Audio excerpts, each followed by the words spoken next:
Welcome to another episode of Out of the Pods. I'm Deep Tea. And I'm Natalie, and this is our first episode of 2025. Woo! I cannot believe we're back, and it's the new year. Do you feel any different? No, I really don't. I can't say anything changed. Same. I feel like I woke up on January 1st and I was like, I feel exactly the same as I did yesterday. Did you go out on New Year's Eve? No, I did not. I'm see? too proud of me. Did you?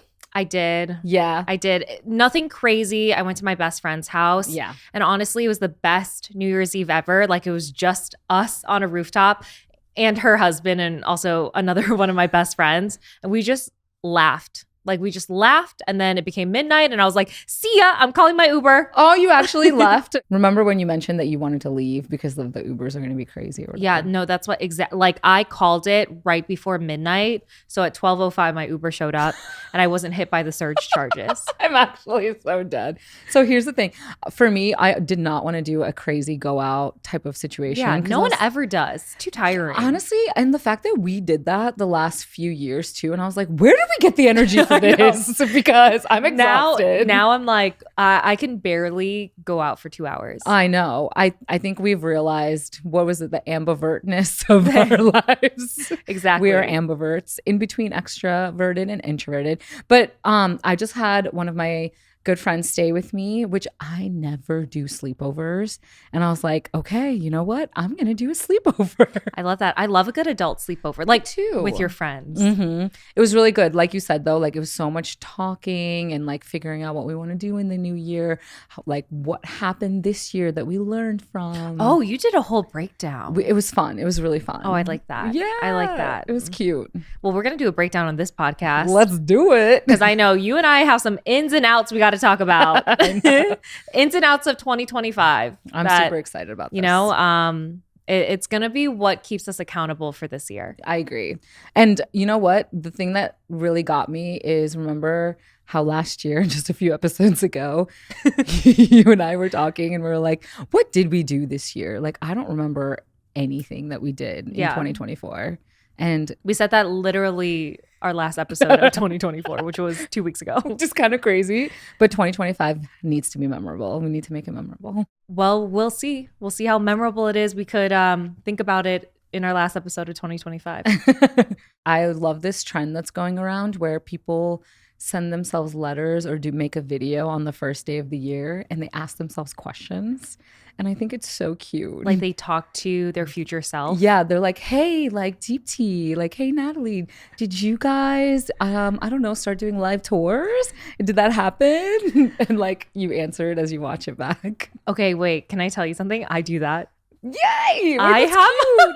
I don't know if this makes me a total freak. I'm actually really embarrassed to admit this, but in my phone, there is a folder labeled Life Diaries. Okay. In these videos, I'm sharing like, hey, this is how I'm feeling in this moment. This happened. Is your life going to change? Like, how is it like in the future? I have one that I made when I was 25 for my 30-year-old self. And I'm like, are you going to be like mature and finally get your shit together? Like all this stuff. Like, are you still going to be friends with so-and-so? Are you going to be over that breakup? And it's so crazy watching them back. Yeah. And also, like, it's me, but not really me. First, I didn't really see the difference when I started doing this when I was 24. But now looking back as a 32-year-old turning 33 and looking at that first video when I was 24, like the difference is so stark in terms of like the way I look, the way I talk, just like the things that I'm thinking about. Yeah. It's crazy. I really encourage everyone to do it. I know. Sometimes I'll even look back at certain videos and things of myself too. And I'm like, wow, to think that I was such a different version of myself. Like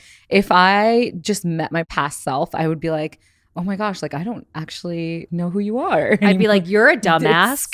Stop acting like you know about everything. I love how I was going the wholesome round. You're like, you dumbass. I was like, you're a freak. Dead. I would tell my old self, like, stop going back to that guy. Just get the fuck over it. Move the fuck along. Dude, honestly, you shouldn't even be mad about things like that because they teach you so much in life. I truly think that. But okay, I have never done what you do with like asking your future self questions about, what happened in the year, which I think I want to start doing that. But what I did differently this year, and I love my manifestation shit. I know you do. I literally sat down, I wrote basically 4 to 5 pages worth of stuff. And I was like, okay, I was writing it as if it had already happened at the end of 2025. So I wrote it like, oh my gosh, what a crazy, amazing year 2025 has been. And I wrote every single thing that I want to happen. And like share some of the things. I can't. Oh, you're not allowed to? No, not that. Have you heard of like outside energy can just mess up things? I don't need anybody knowing what I'm about to do. But on the like last our YouTube day, comments. yes. Dude. If anything's gonna mess up my energy, it's our YouTube comments. There's always one person that I'm like, bitch. On our last episode of 2025, let's read some of it and see if it happened. And then we'll answer some of your questions as okay, well. I know you're going to be like, in 2025, I'm so excited that I traveled and did this. And meanwhile, you're going to end the year like pregnant with twins. Who knows? What if Back with Shake. What if you lost me there immediately? I was about to be like, what if I did say that? And then you said Shake. Listen, he's happy in his own life. We don't want it. We don't want the universe disrupting that. We don't want to manifest that into the universe. Let him live. No, I love that stuff. I really do love that stuff because I think it's really exciting looking back on how your former self thought about your future self, which is like your present self. Yeah. Yes. So I do love that. Also, this is just a side note when we're talking about like, videos or like letters to your future self. I actually have a video and it's a day before our season of Love is Blind came out. Oh. And I was talking about like, what's going to happen? Is my life going to change? How am I going to handle this? What is my edit going to be like? Because I thought I was going to be the villain of our season. So I'm like talking about like, oh my gosh, my life is going to be ruined. I'm going to get fired from work. Yeah. And obviously that didn't happen. Yeah. But it was like super interesting, like me talking about all these like fears. And that watching that video always reminds me like, why do I worry about things that like haven't happened yet? Just like let it happen type of thing. So yeah. I think that's the thing. You can't waste so much energy on the what ifs. Another in for this year for me, and it's going to be so dumb, but I really need to make this happen. Whenever I tell a friend, hey, we should try a new restaurant, or hey, let's hang out sometime, and I never follow through until someone. So you're a flake. I'm not even a flake, but like you just have those words in passing, but you just never follow through. That is me. When you see a friend that you haven't seen in a long time at a grocery store and you're like, we should hang out. Yes. And then you'll even go as far as exchanging numbers and that's it. And you'll never see them again. Maybe like 5 years later. Exactly. And I feel like I need to make an effort with hanging out with people and actually initiating plans this year, because I'm always that friend who's like, oh, cool, you guys are doing this? Yeah, cool. Like, yeah, I'll come along. But I never make the plan or host anymore. I am like that too. Yeah, so I can't be flaky and I need to follow through. That is one of my ins this year. Deepti and I have talked about how important it is to know more about the health of your body, including your hormonal health. So this is a personal story. But when I was in high school, my menstrual cramps were so painful. Like sometimes I would pass out from the pain. So my parents took me to a family doctor and he just checked my vitals and he was like, oh, this is normal. You're fine. And maybe it was normal. But I think back to that time being like, why didn't I get a little bit more support? Like, why didn't he look into the root causes of these painful menstrual cramps? I've had those thoughts too. And that's why I really like Alara Health, because it offers a virtual, personalized, ongoing medical care to uncover the root causes of symptoms like fatigue, irregular periods, fertility challenges, acne, weight gain, or unwanted body hair. And they address hormonal conditions like PCOS, endometriosis, and more. And with transparent pricing and major insurance accepted, getting started is simple. So take control of your hormonal health with Alara Health and get 25% off your first month of personalized expert care by visiting alarahealth.com/outofthepots today. Alara is redefining women's health with expert care for your unique journey. Get started with Alara Health's Compassion First Expert Care today with 25% off your first month when you go to alarahealth.com/outofthepots. That's alarahealth.com/outofthepods to enjoy 25% off your first month right now. I know I said in the last episode that I don't believe like in setting goals, like New Year resolutions, because it puts too much pressure on like the way I live. But I definitely have a list of like ins and outs of 2025. And I feel like one of my big ins is like I am no longer gonna be following trends. Oh, I love this. Like, yes, fashion trends, any sort of like trend that changes the way I live, not like making my life better in any way. Like, I'm not going to follow it. Thank you. You know what? This plays along with my next out, and that would be high screen time and doom scrolling. How does that relate to not following trends? Because the more I doom scroll and I'm on my phone, which is screen time, I literally am watching other people's lives and I'm not living mine. That's a really bad thing. And also I'm like always comparing myself, right? I'm like, oh, that's a sick outfit. Like, why am I not in Aspen right now wearing cute little like a puffy jacket? And like skiing. You know, it just makes you think about what you're lacking versus sitting in your space, being present and thinking about everything that you have to be grateful for. Okay. So no more doom scrolling. I do relate to that. Yeah. I have saved certain blackhead removal, pimple popping videos, and I go back to them when I need a dopamine hit. That is absolutely disgusting. Why does that give you joy? Actually, one of my outs is oversharing. That's a good one. Like, maybe I shouldn't have shared that. No, you can share anything with me. And our pod besties. Yeah. But I feel like not only do I share my love for those types of things on this podcast, but also on like first dates. I feel Natalie, I feel like I shouldn't like share it. You don't like that's oversharing, right? On the I used to date? also share it in the workplace. Okay, workplace is fine. You're not trying to date any of them. No, it's like someone might be like, ew, you know, like you just ruined, like it's lunchtime. Why'd you bring that up? No, Natalie, they are definitely thinking that. Someone's like probably like, no. There's one person that gets like the ick from hearing those things a lot. Me. I feel like you're used to it though. Yeah, I've slowly gotten you adjusted. Yeah. But you know, there's always that colleague. I'm always thinking like, are they going to report me to HR? You know, what grounds? She's like, making me feel uncomfortable in work environments. I used to bring my IBS up a lot at work, not like in like a gross way, but more so that I have it because I want to know like when I get up really quickly from a meeting and I run to the bathroom, like I want to let them know this is why there's a reason behind it. You know, it's not because I have food poisoning all the time. But I always felt like, will I get reported? I think you could sue if that's true. Ever. I think it's a disability or it counts as like a disability.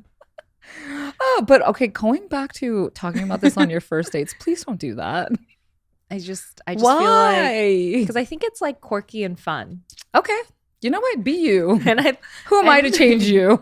And I heard men love quirky girls. Okay. They're like eating their so I bring it risotto and you're like, well, IBS. I bring it up to be different. I'm like, I'm not like the other girls. I love watching these videos on social media. I'm a cool IBS girl. It's like, I love watching dermatologists remove blackheads from people's noses. I'm just quirky. There's a niche amount of people for that. I'm not going to lie. Oh, gosh. Oh, my gosh. That was an overshare for sure. No, that's okay. My intrusive thoughts actually came out. They all, and the fact that they come out on first dates is a little, but that's okay. You know what?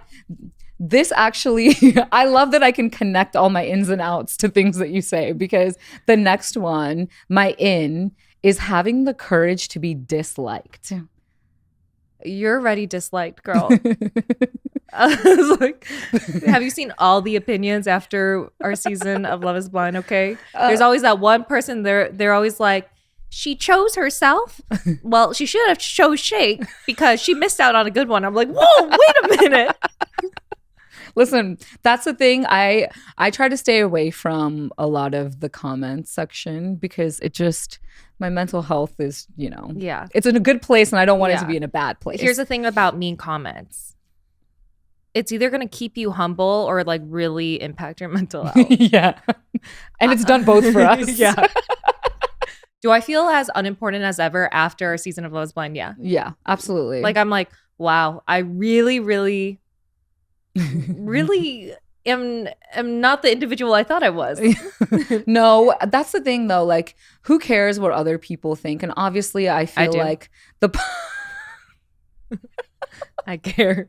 I do too. But that's the point of ins is we are going to have the courage to be disliked and just be ourselves and state however we feel. And I feel like the community that we've built will vibe with that. And the people that don't just don't. Who I cares? love that, actually. Can I add to that? Mm-hmm. I want to be disliked for believing in the right things and just being myself. Like, I don't want to be disliked because I do bad things or, you know, like because I'm a bad person. Yeah, you're not. You are 100% not. Depends on who you ask these days. Who are we asking? I mean, I don't know. You know what I realized about being disliked, though? There is someone that thinks we are bad people who thinks I'm a bad person and I'm a villain in their story. And I can already name you 2 people. I was going to say, I was like, I think I'm a hero in most people's stories. I feel like I'm more of like a background character, like an extra. Actually, yes. Along those like in lines, a movie. Yes. But I definitely know I'm a villain in at least 2 people's stories. Uh-oh.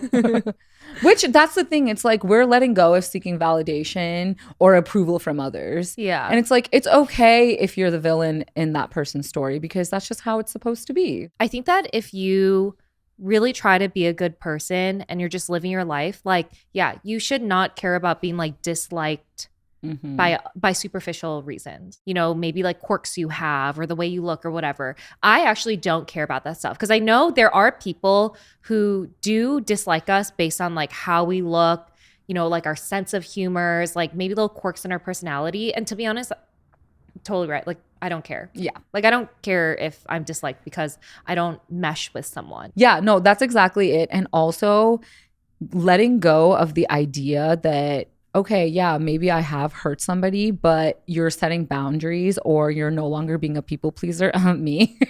And sometimes that does hurt someone's feelings and that's okay. But like you said, as long as you're authentic about it and you're living into who you say that you are, you're going to hurt some people along the way, but you're also going to find some great people along the way. So I love that. Yeah. Can I tell you what's an out for me that relates to like everything we just said? Please tell me. I'm going to try to stop being such a vengeful, petty person. That's a really big one. What do you mean? I don't always act on my vengefulness, but I think about it a lot. And I think it makes me a petty person. Yes, you can't harp on that shit. Yeah. The guy that I called Homer Simpson. Okay. I feel like I did that out of like, I'm going to get you. Like I looked at him and I was like, I'm going to ruin your day like you ruined mine. And I was like, you know what? I should just let that go. That was warranted. I feel like that one you get a pass on. Or there's other things that are more severe, but okay, like yes. that's a good one. You can he deserved what he was. Like I have helped my friends like plan out petty actions and like revenge plans, you know? Like when a guy does them wrong, I'm like, oh, we're going to prank call them. We're going to go egg their house.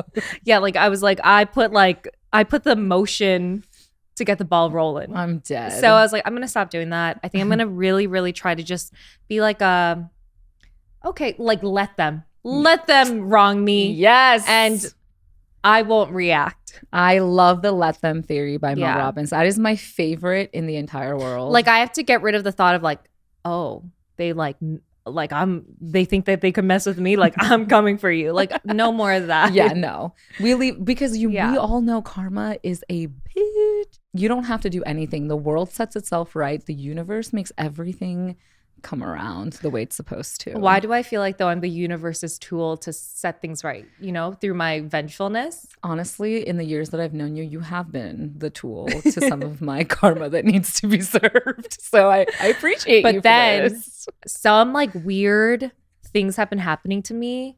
Like for example, I broke a nail. I haven't broken a nail in probably like 7 years. Yeah. And I was like, this is karma for something I did. Oh, yeah. Like the universe is like coming now for me. So anyways, this is maybe it's all in my head, but I'm going to be a better person. I love this for you because I am also the same way when things don't go according to the plan, like as in like I spill something. The other day I literally spilled wine on my entire couch thing over there.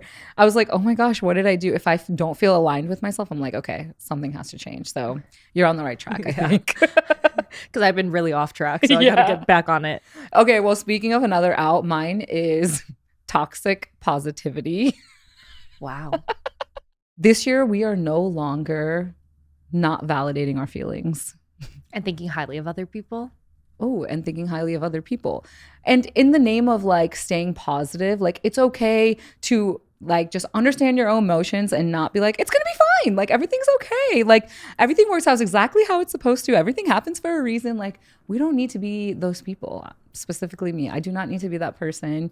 Just understand your feeling, like sit with it and be like, okay, this is how I feel, and just move forward. Yeah.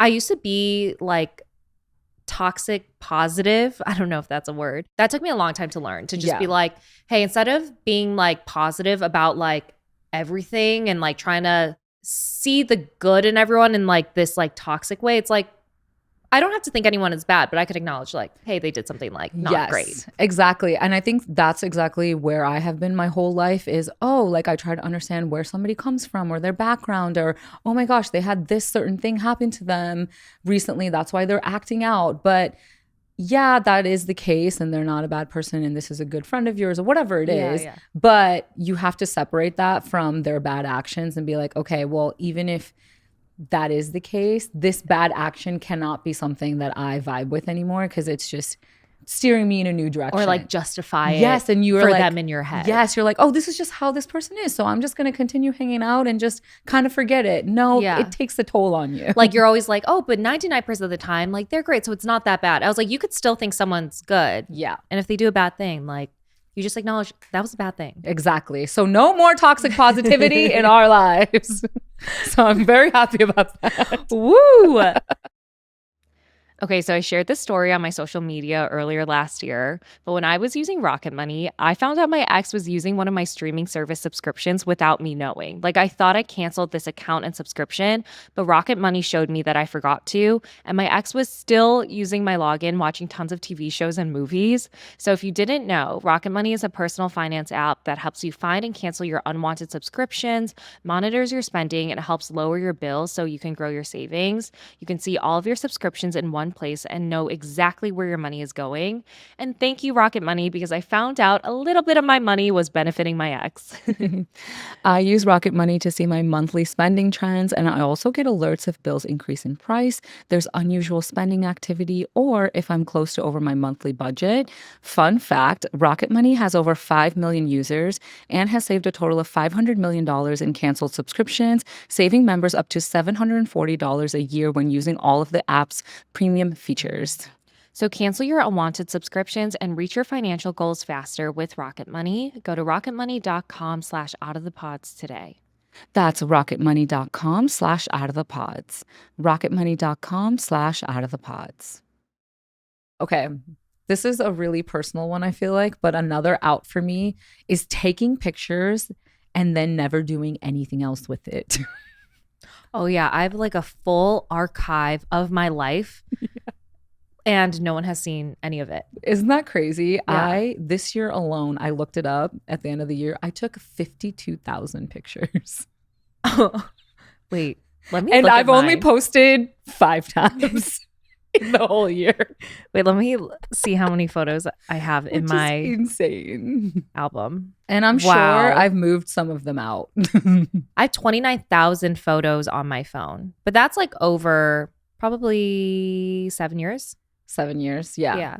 I have a ton. And I'm like, what have I done? But that's because I take the same picture in 5 different angles and then I never look at it again. I'm like, this is so cool. I know. And then I never look and I'm like, so cool for who? Like my eyes only. Yes. That's like me in screenshots. I screenshot everything that I find interesting, and I realize I never go back and never look at those screenshots. Same. I will take pictures of a song that I recently found on Spotify and I'm like, oh my gosh, I'm so obsessed with this song. I'll take a picture of it, never listen to the song ever again in my life. Wait, so what's your out that you're going to stop taking photos? No, my out is stop taking photos and doing nothing with them. You either delete it or you post it or you send it to a friend. Do something with it. But you cannot have stagnant photos in your phone. That's like really hard.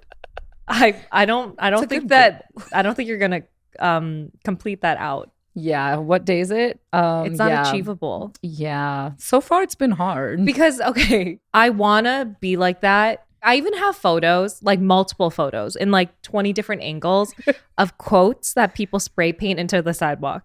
Oh, I love And I was that. like, what am I gonna do with this? See, but sometimes it comes handy where I'll say a quote and be like, where did I like see that quote from? And I could like zip through my photo album and find it. The best. There's those moments where you're like, this did come in handy. Yes. The best feature ever on the iPhone is like going down and looking at your screenshots only album. And I'm like, yes, I know it's in here somewhere. Like there's some good receipts. There's like some good things. They're not receipts at the time you take the receipts, but when you need them, they become receipts. Yes. This just reminds me of how much we're literal hoarders. Because we're digital hoarders. 100% digital hoarders. And I'm like, why do I have a 1 terabyte of space on my iPhone. Why do I need this? Oh, yeah. Yeah. Like I'm paying monthly for my, my storage. Same. Because you know what's the worst thing ever is when you're taking pictures and it's like, sorry, storage is full, delete a few things. And I'm like, no. And I was like, do I have to delete those quotes that I took on the sidewalk? You know, they're the first to go. I was like, no, it's always like, and then I have like these weird selfies of me. And I was like, why did I take this? There was a vision at one point. But I was like, I'm not going to delete it.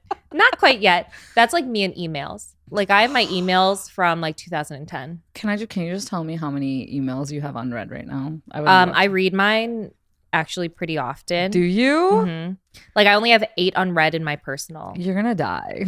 What do you have? These are how many I have unread. 57,000. What the heck? I just get so much spam. Honestly, in fact, I think I'm just going to abandon my email address and start a new one because I can't go back.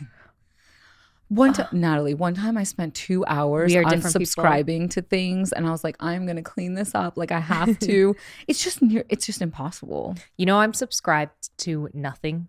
I'm so proud of you. I have actually achieved not receiving any subscription emails. And how I did it was I either blocked them or I straight up emailed the email address that I got the subscription email from. And I'm like, take me off your mailing list. And they listen? And they'll do it. Okay, see, I love that. I hate some of them. If it's not a no reply email address, they will be like, sure, we'll process it. So sorry. Oh, okay. See, I love that because my worst pet peeve is clicking the subscribe button or they don't have one and you go there and it's like a trick. Yeah, it's like a trick. It's like the hardest thing ever to find. I'm like, what is this voodoo? Yeah, like sometimes if you click on the unsubscribe button at the bottom of a subscription email, it's like you think like you press yes, like you want to unsubscribe, right? But some of them is like, do you want to subscribe again? And you press yes and you're like, oh my God. It's literally the worst. But I've tried so many times to clean up my email, like my inbox.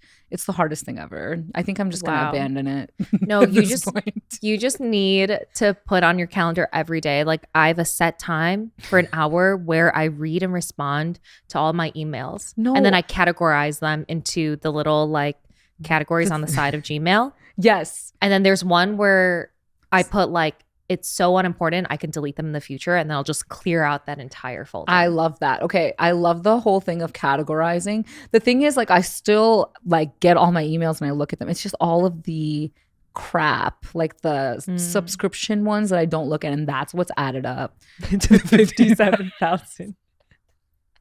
It gives me so much anxiety. You're like, I'm going to keep this email just in case I need this 20% discount. Never in my life have I done that. I would, you know, when like things pop up on your website and like, you can get a free 20% off with your email address. I've never even input it. Like I swear somebody has something against me and they're putting my email address places as revenge. No, I really think that. Because I'm like, I've never seen this in my life. I don't know if I should bring this up. I don't know if this is like an illegal thing, but one time I did that to an ex. No, Natalie, this is what you meant about like the petty thing going away. And then I took their email and subscribed to a bunch of things. I really think someone did that to me. Did you do I that? didn't do that to you. No, not you. I think someone like you did it to me. Well, we have a podcast email that's public and Deepti and I share that inbox. And someone subscribed these like very sexual. You know what I'm talking about, I know right? what you're talking about. Someone subscribed these like I don't know what it is, but it's a site that sends us emails about like new sexual based podcasts or something. Yeah. And I was reading it. I was like, did Deepti subscribe to this? She must have accidentally clicked this. And I was like, what is this?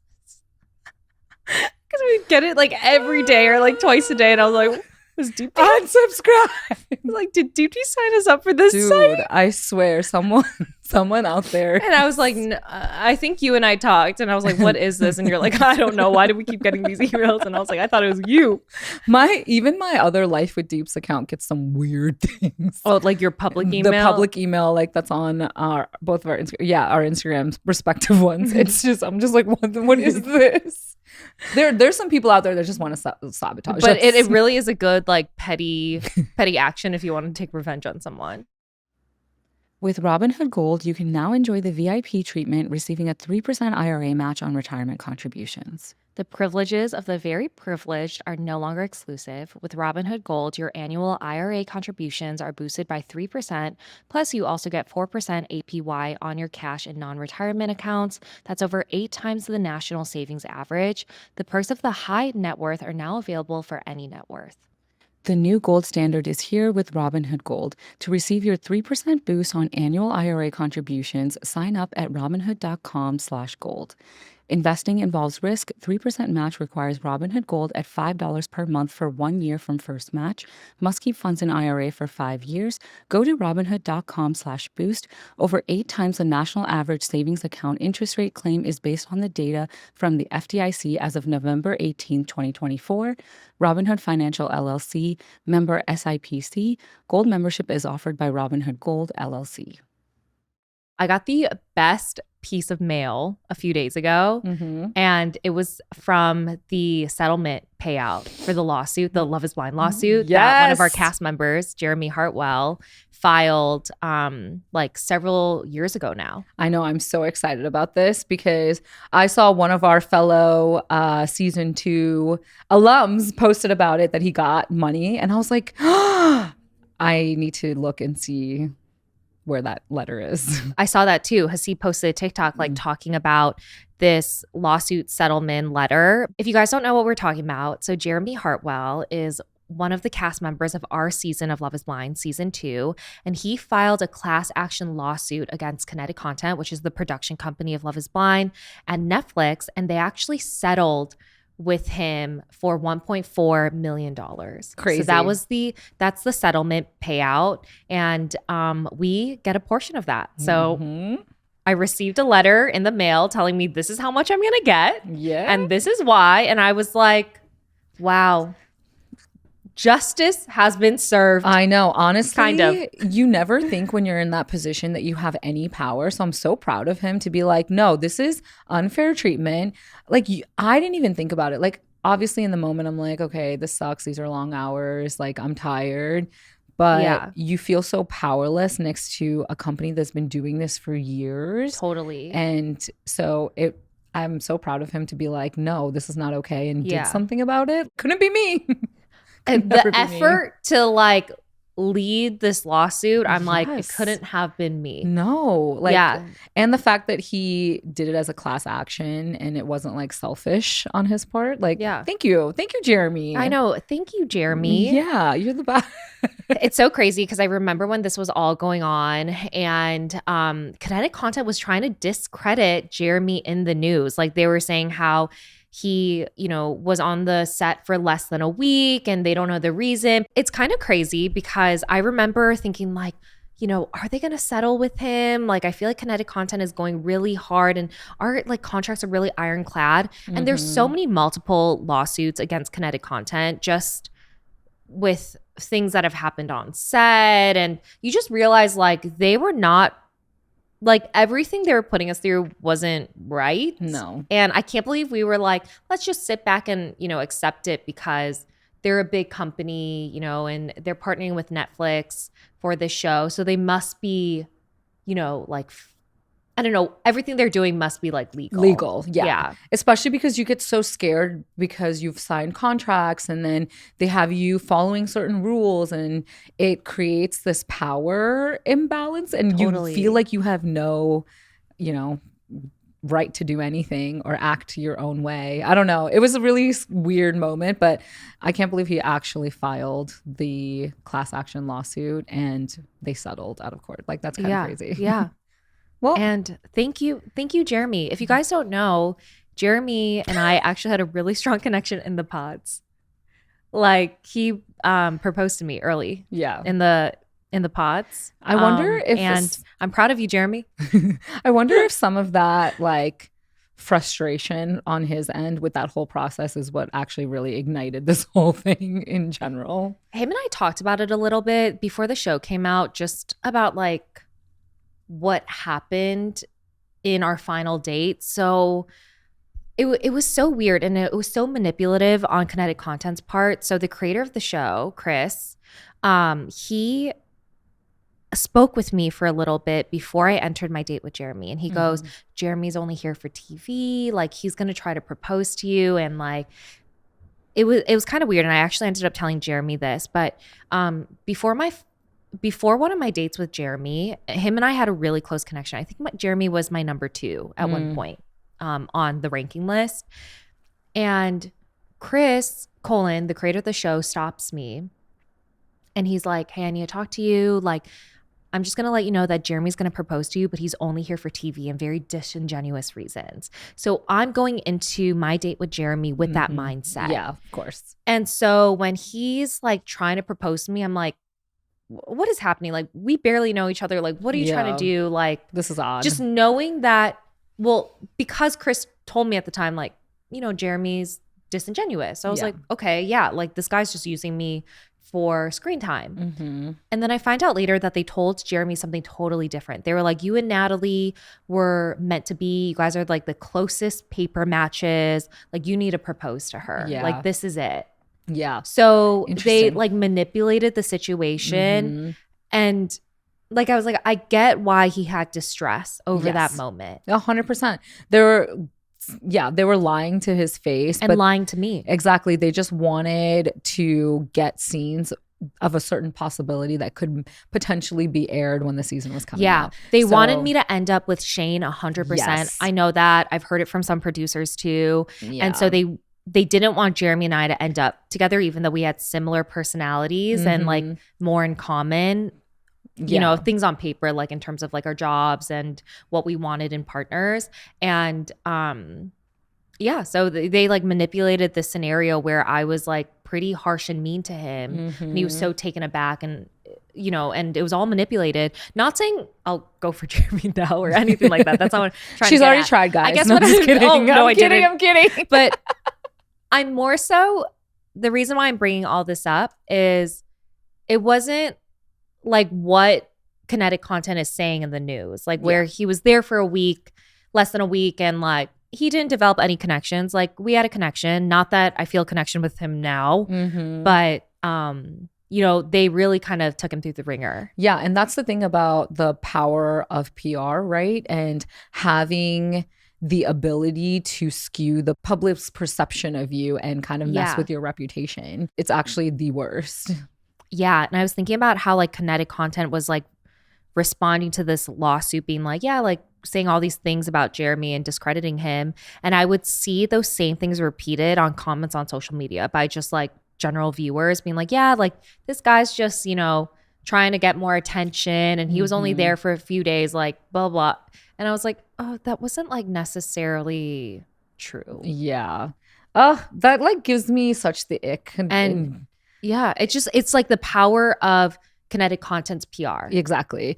And anybody can have any opinion of you by just putting out an article that has like, you know, just small little facts that are missing completely the entire context of things, you know? Yeah. I don't know. That just pisses me off. And it reminds me exactly of what's happening with Justin Baldoni and Blake Lively's lawsuit. Oh my God. Holy hell, Natalie. Like, that is It's been a roller coaster. But I've been getting all my information from TikTok as I do. But there's this California lawyer who's been reading every single page of this like crazy lawsuit and kind of summarizing it for us. And that's where I'm getting all my info. Yeah, no, it's been crazy like what happened ever since we talked about it on our podcast a few weeks ago. Mm-hmm. So guys, this is the latest update on the Blake Lively versus Justin Baldoni drama. So a few weeks ago, Blake filed a civil complaint against Justin, who was her It Ends With Us co-star and also the director of the movie. And in the complaint, which was the basis of this explosive New York Times article, she accused him and his PR team of creating the smear campaign against her. And it's crazy. Like you saw it. There were like text messages between him and his PR people, you know, like celebrating negative articles about her and like how the public thought negatively about her and like talking about like Reddit posts and TikToks and bots, buying bots. Like there was a lot of things. And I feel like for the public, it was the first time people realized the power of PR. Mm-hmm. Looking at this lawsuit kind of proved, it showed you exactly the power. Like the fact that we as people read that and were like, we played perfectly into what they were suggesting as a PR company. Like that's insane. Again, these are allegations, but if you look at the text messages that Blake Lively's team was able to get a hold of, again, between Justin's PR people and between him and his PR people as well, it really looks like they were trying to ruin her reputation. And it really looked like there was some sort of joint effort to try to make her look bad and make him look good. Yeah, and you can tell this case is not about money. It's literally about reputation and the public's perception of you. Yeah. But there's so much more than that in the complaint, but I think that was like the big one. So she also claimed that Justin had like improvised, unwanted kissing scenes, and Justin entered her makeup trailer uninvited when she was undressed, including when she was breastfeeding. She also alleges he sexualized her during references to her character's costumes. It gets even more messy though, because he actually clapped back with a $250 million lawsuit against the New York Times. Yeah. So not against Blake, but against the New York Times for that explosive article they wrote about Blake Lively's complaint. And he has text messages and they kind of refute what Blake is saying in her complaint. Yeah. So here's one text message. It's of Blake saying to him, "I'm just pumping in the trailer if you want to work out our lines." Like inviting him to come in. Into the trailer when she's breastfeeding. And he also showed a text message where Blake is describing a character as sexier when talking about, you know, the wardrobe for the movie. So he's essentially saying like she was advocating for her character to be sexier, and he was just sharing that tone. Yeah. And also the fact that Justin had an intimacy coordinator, but she did not want to meet with them before filming the scenes. So that kind of trumps that whole argument as well. Winter has been so hard on my hair this year. I've even experienced a little bit of hair thinning. From stress and nutrition to hormones to lifestyle, there are just so many internal factors that can affect what you see on the outside. That's why it's so important to pay attention to your body. Nutrafol uses a whole body approach to nourish growth from within and to have your best hair yet. Pod Besties, you already know Nutrafol is the #1 dermatologist recommended hair growth supplement brand, trusted by over 1 million people. You can see thicker, stronger, faster growing hair with less shedding in just 3 to 6 months with Nutrafol. With the Nutrafol subscription, building a hair growth routine is so simple. Purchase online, no prescription required. Start your hair growth journey with Nutrafol. For a limited time, Nutrafol is offering our listeners $10 off your first month's subscription and free shipping when you go to Nutrafol.com and enter the promo code OOTP. Find out why over 4,500 healthcare professionals and stylists recommend Nutrafol for healthier hair. Nutrafol.com, spelled Nutrafol.com, promo code OOTP. That's Nutrafol.com, promo code OOTP. So after this lawsuit, she ended up filing a lawsuit against him for sexual harassment and retaliation. And his lawyer recently said he's going to file a lawsuit against her too.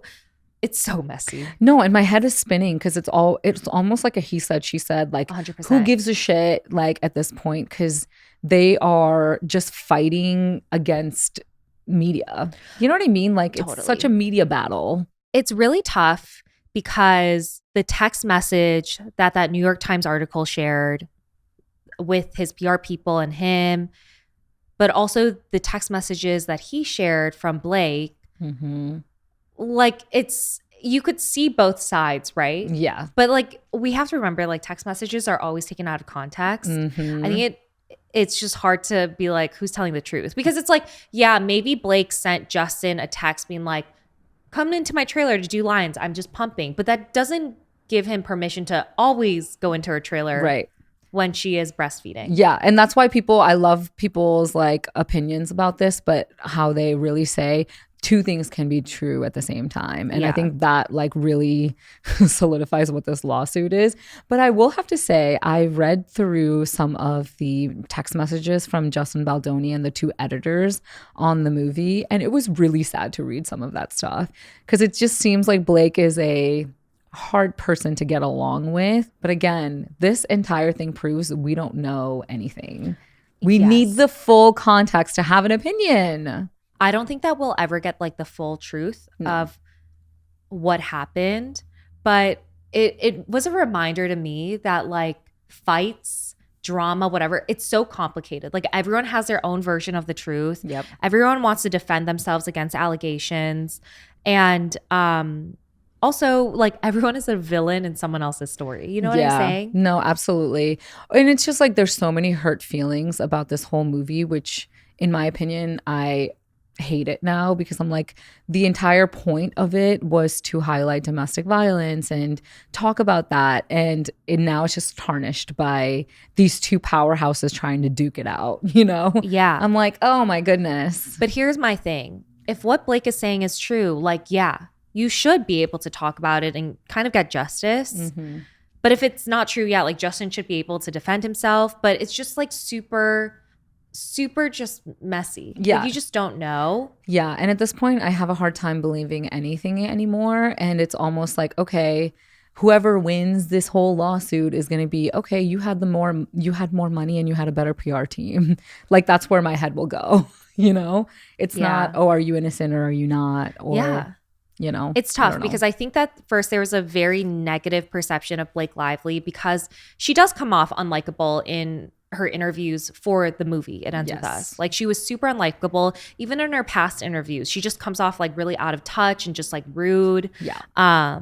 But then on the other side, there's these allegations where, you know, like they could be true. And if they are, they're gross. Yeah. Like especially like the sexual harassment allegations, like they're gross. And also it is kind of weird that the cast from that movie, none of them follow Justin Baldoni. So it kind of makes it seem like he was the issue on set. Yeah. And there was also, I think one of the cast members who plays Atlas in the movie actually like showed support for Blake Lively. But in my mind, I think about it and I'm like, oh, Blake Lively and Ryan Reynolds have a lot more power in the industry.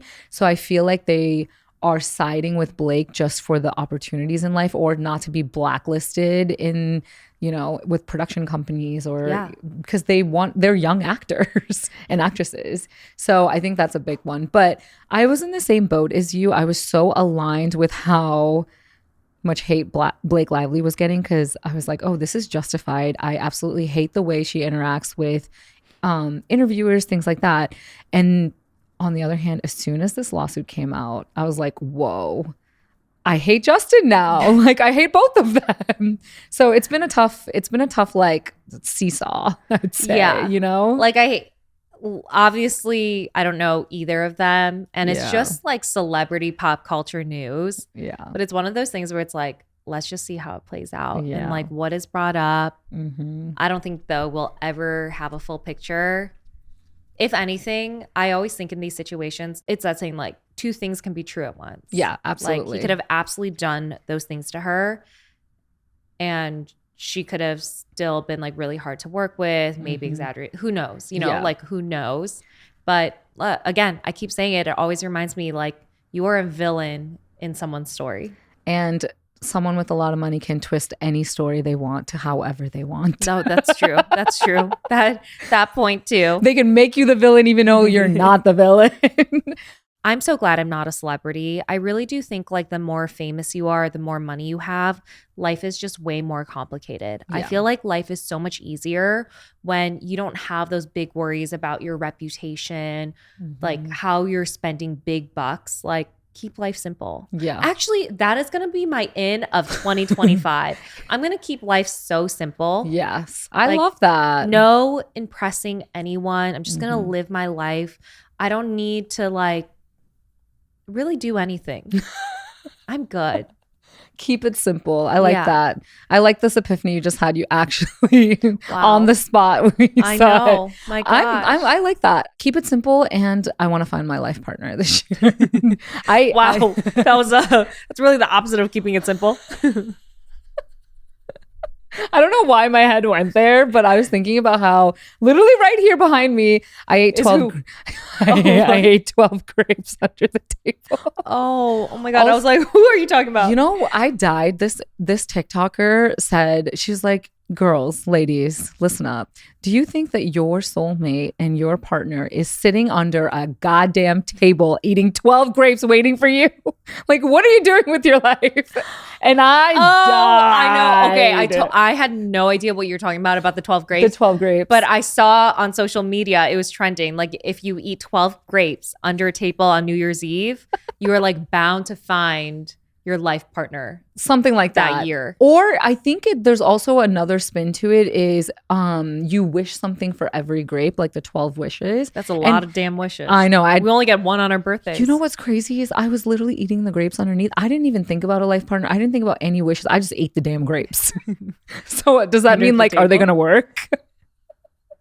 I mean, I was just so. If you didn't wish for anything, nothing's gonna. Who in the right mind is like, I wish for this, so I don't want to eat that. You have to eat it in a certain amount of time. I'm sorry. Look at you being judgy about people who wish for on each grape. You literally were under a table eating grapes. Okay, here's the thing though. That's what. But I would have done it too. I wanted to talk to you about that because I am. My entire life, I've been the type of person that cannot follow like a trend or like, you know, when you're at a concert and it was like, raise your hand, like, what up, do it. You don't. I cannot be that. I hate like community things like that. It just gives me the ick. I don't know why.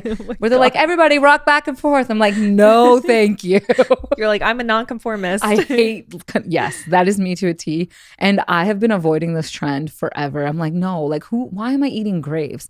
And then for some reason this year, my friend wanted to do it. That's probably why. Yeah. And I was like, fine, I'll eat some grapes. Why not? It couldn't hurt. It really couldn't hurt. Yeah. So why not? Look, I don't know. I don't know if I believe I in love it, a little though. bit of witchcraft. I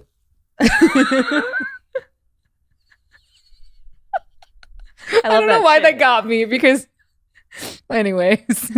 No, really. It was a little witchy because what is this doing? I love doing like little witchy things, being like, yeah, like I like to write down certain things and then burn them.